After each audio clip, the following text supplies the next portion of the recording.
please. Okay, this is a sample of a mineral group called Amphibole, which is basically an alchemist's dream or nightmare, because the structure can be written, or the formula can be written this way: A, B2, C3, D2, X8, O22, Z2. And in each of these A, B, C, D, X, and Z, you can put almost anything from the periodic table. The common ones I've got written here below. This particular one has sodium as A. It's mostly calcium in B. There are two calciums in B. Mostly magnesium in both C and D.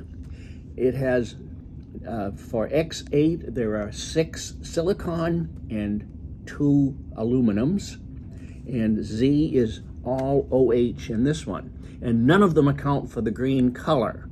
Those are the common ones. The green color. And this one could be blank? Oh, this one can be blank. There can be nothing in that hole. Wow, okay. And for chemists, they're used to looking at a chemical formula. And of course, the chemical companies make sure it's 99.99% pure. They work very hard to do that. And when I took chemistry back in high school and college, we just learned the formula. When I got into geology, I learned that those formulas are not real. That what really happens is that for almost anything going into the structure, several different things can go in, depending on the size, depending on the charge, depending on some quantum mechanical properties, like which orbitals are being filled.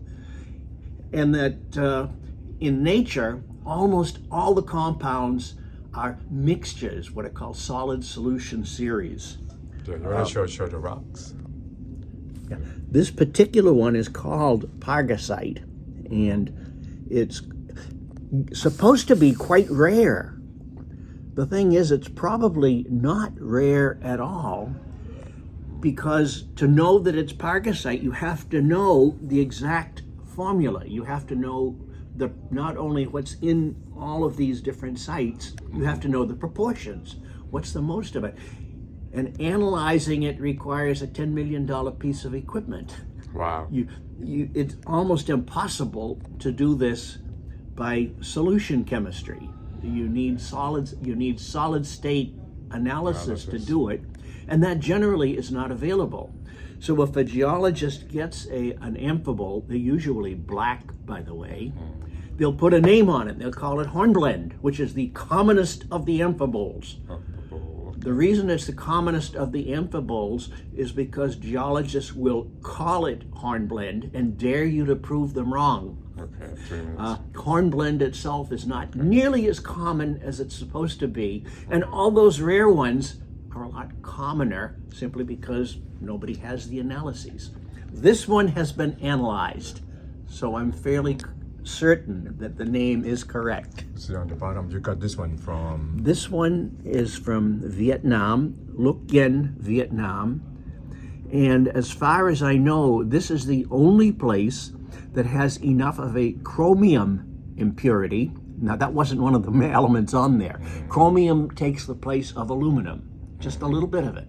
And that's what makes it green. As a matter of fact, it's the same thing that makes emerald green. And it's the same thing, unusual, that makes ruby red.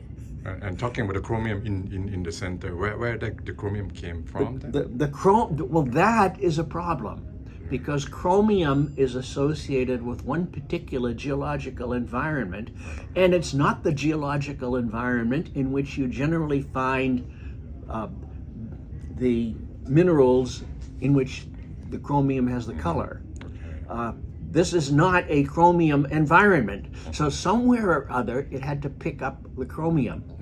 I have absolutely no idea where, because I'm not familiar with the geology of Vietnam. I know in some places, emerald, for example, is extremely rare because it's a beryllium mineral. It's in the mineral beryl, but it's doped by, that is, it has a slight impurity of chromium. And chromium and beryllium go in different directions geologically. They're not concentrated in the same place. So Okay. to get emerald, you have to have a deposit that contains chromium to start with, and then you push in another rock unit that contains beryllium, and you have to get the reaction between them. So it's two completely different environments that interact with each other, which is why emerald is so rare. So closing in 15 seconds, what would you to take away with the rock? Well, for a chemist, I would take away the idea that chemical formulas that you normally see are imaginary. That in nature, in reality, the impurities are often one of the most interesting things in it. Okay. Wow. Okay, Dr. Cosgreen, thank you, sir.